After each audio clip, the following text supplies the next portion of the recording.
Right, so having added kind of edited this record, now let's see how we can add records to the portal. Like for example, add this risk 1234 record, bearing in mind that we only have one record here.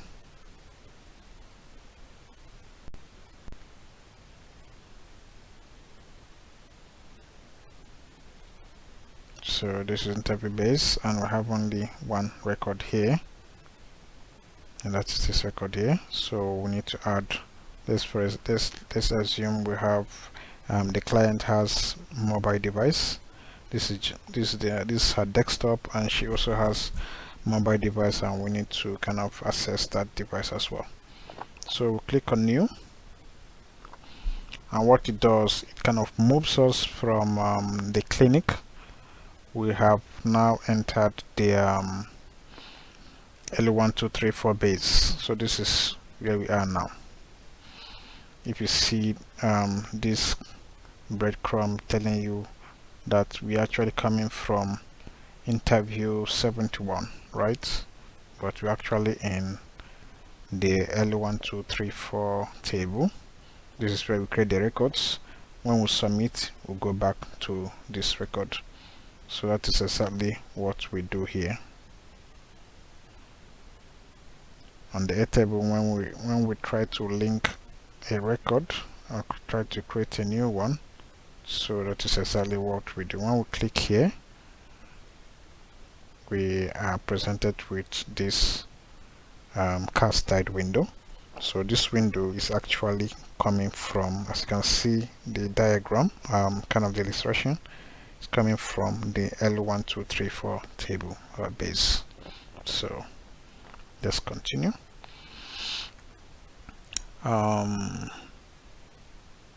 So here, select device category. If you notice, this is no longer the field name, this is a field label, and that is why I'm able to change it.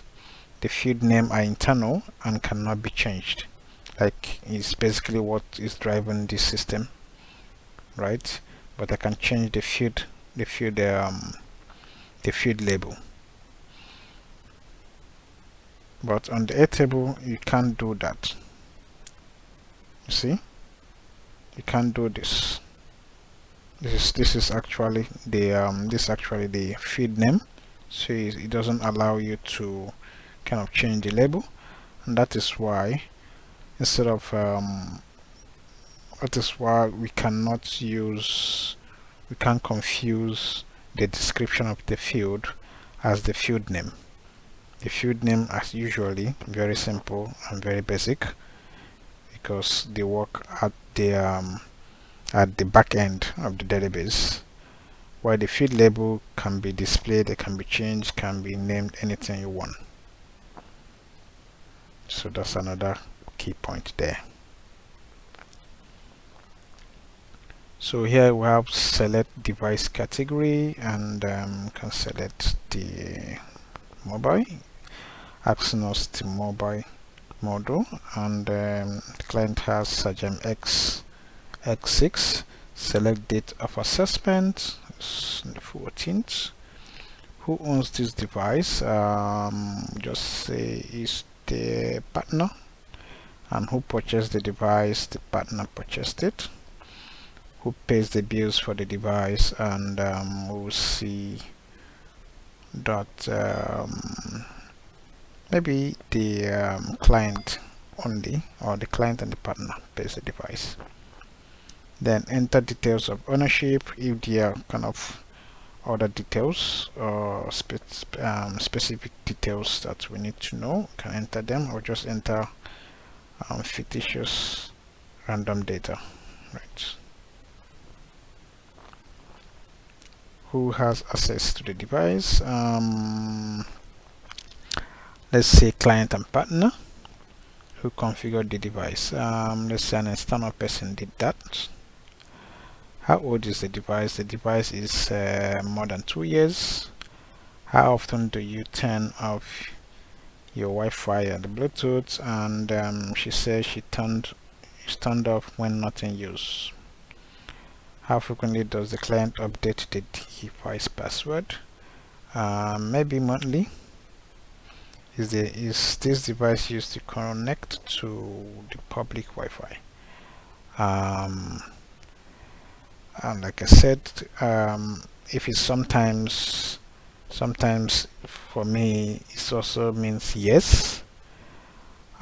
Based on this particular question, sometimes might not really be an option because it's either yes or no, or maybe don't know. Because if the client is not sure, so let me use no. Has client configured the security settings of this device? And probably maybe client is not aware, so it says don't know. Does the device has remote access? Client does not know.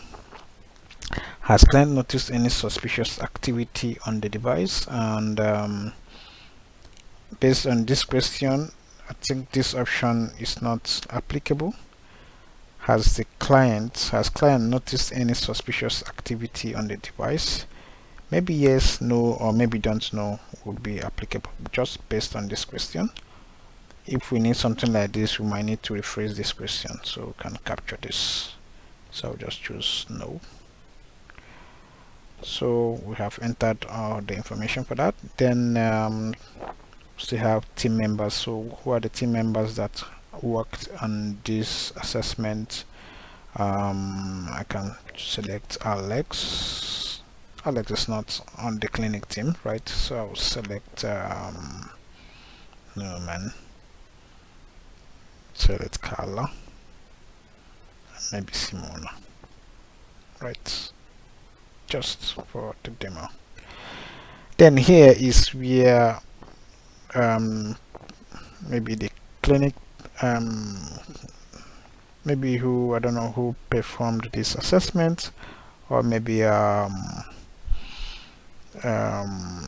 combined kind of assessment or summary, but basically this where we enter the summary for this assessment. Then it's asking you, based on your assessment, what is the risk level?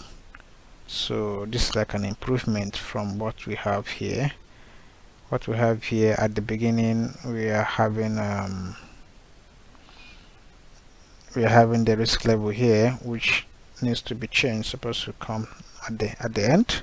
It's one of the things I need to change. But however, here it has been, you can see, you can kind of reorder the field. So based on your assessment, what is the risk level? And I will select that no. Maybe we still need to do more analysis, or later we need to, someone needs to come and check this and see if it really kind of do like a proper assessment or something. So I just put don't know. But I'm also thinking about changing this value field, this pick list, to something like maybe pending, or maybe not assessed yet, or something like that. So something like kind of demonstrate that we have not really have a definitive risk level assessment for this. I just put don't know yet. Okay, so we save a record. Now you see we have moved back to where we started. So that is what we also do in the ADT. After clicking, you can see automatically on the ADT, on the Airtable, the record I've just done has actually come here to something.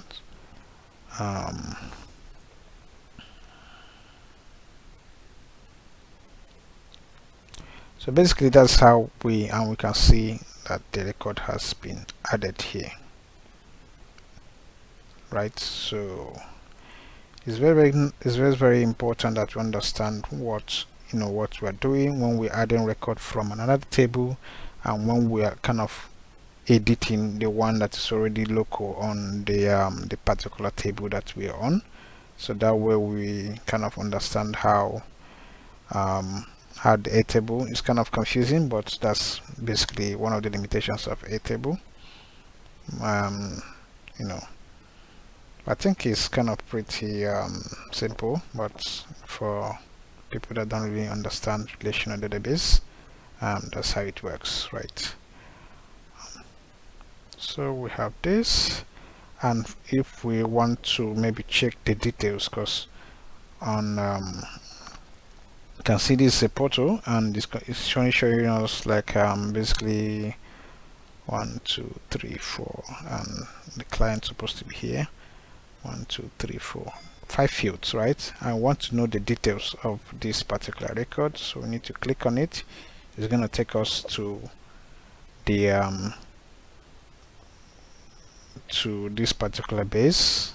So we have moved from the clinic to the L1234 table, and for this particular record is telling us this is the details, right? So all the information that we entered, you can see them displayed here, and if we check very well, we can see that the field labels have actually changed here, because in this particular page we want to display as much as information as we can, and that means we'll have to, that means making the labels kind of concise for us to show more information. So it's quite different from when we're entering the fields, kind of when we're entering the records. That's another point to note here. You see configured by access and views by, so then more details. So that's how this so that's just about this system. I hope this little demonstration will help people understand how to navigate using the AirTable. Meanwhile, this particular platform is still on. I'm still working on it, and I will kind of update the team with the latest development.